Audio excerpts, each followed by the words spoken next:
กรมเลี้ยงสัตว์และการประมงเซ็นบทบันทึกความเข้าใจการร่วมมือเวียกงานด้านการประมงในตอนบ่ายวันที่19พฤษภาคม2025ผ่านมาได้มีพิธีลงนามเซ็นบทบันทึกความเข้าใจการร่วมมือเกี่ยวกับเวียกงานการประมงระหว่างกรมเลี้ยงสัตว์และการประมงกระทรวงเกษตรกรรมและป่าไม้ร่วมกับมหาวิทยาลัยเกษตรกรรมหัวโจงแขวงฮูเป่ยสาธารณรัฐประชาชนจีนเข้าร่วมเป็นสักขีพยานโดยทานกีแก้วสิงห์นาวงศ์รองรัฐมนตรีกระทรวงเกษตรกรรมและป่าไม้มีทานหัวหน้าองค์การกระทรวงกรมแผนการและการร่วมมือนอกนี้ยังมีหัวหน้าแผนกและบรรดาทานแขกคณะทีมงานอาจารย์มหาวิทยาลัยเกษตรกรรมภาคกลางสาธารณรัฐประชาชนจีนก็ได้เข้าร่วมเป็นสักขีพยาน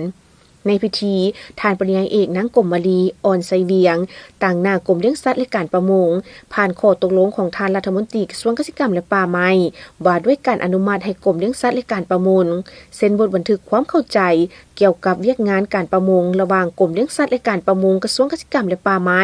กับมหาวิทยาลัยเกษตรกรรมหัวโจงแขวงฮูเป่ยแห่งสาธารณรัฐประชาชนจีนในการลงน้ำต่างหน้ากระทรวงเกษตรกรรมและป่าไม้เซ็นโดยทานปริญญาเอกกาวิพรพุทธวงศ์หัวหน้ากรมเลี้ยงสัตว์และการประมงและทานปริญญาเอกภูมิอินทิจักรห้องหัวหน้ากรมแผนการและการร่วมมือต่างหน้าฝ่ายมหาวิทยาลัยเกษตรกรรมหัวโจงโดยแม่นทานศาสตราจารย์ลีต้าเพิงห้องอธิการบดีมหาวิทยาลัยเกษตรกรรมภาคกลางหัวโจงของสาธารณรัฐประชาชนจีนจุดประสงค์การลงนามบทบันทึกในครั้งนี้ประกอบมีโครงการการเลี้ยงสัตว์น้ำและการประมงคือ 1. การท้องพ่อแม่พันธุ์ป่า 2. การผสมพันธุ์ป่าและการอนุบาลลูกป่า 3. ส่งเสริมการเลี้ยงสัตว์น้ำการพัฒนาและการนำไส้อาหารสัตว์ในท้องถิ่น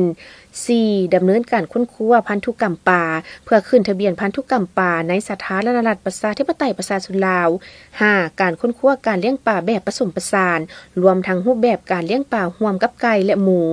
6. พัฒนาพื้นฐานการค้าและแลกเปลี่ยนการประมง 7. เสริมขยายกำลังการประมงผ่านการฝึกอบรมเพื่อเป็นการประกอบส่วนเข้าในการพัฒนาเวียกงานการประมงในสาธารณรัฐประชาธิปไตยประชาชนลาว